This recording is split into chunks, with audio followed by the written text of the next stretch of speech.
Hi folks, this is the Classics Tour in July. It'll start in New York City with a game at Yankee Stadium, right? Yeah, that's right. Come in and it's see a game at Yankee Stadium, which is difficult to beat. It's such a fun place to see the game. Yeah, and then the next day is it's actually an optional day. You can either go up to the Hall of Fame and spend the day up there, or you can take that as a free day in New York City and see the sights in New York City. It just kind of depends on what your preference is, whether you'd rather be up there or stay in the heart of the city.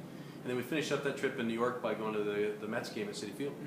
And then the next morning we'll take off and go to Boston. You'll end the tour in Boston with the game at Fenway Park.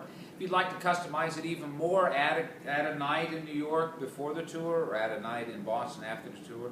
You can do that when you register or purchase the tour. If you have other questions, feel free to give us a call or send an email or click on the online brochure button. We look forward to seeing you on the Classics Tour in July.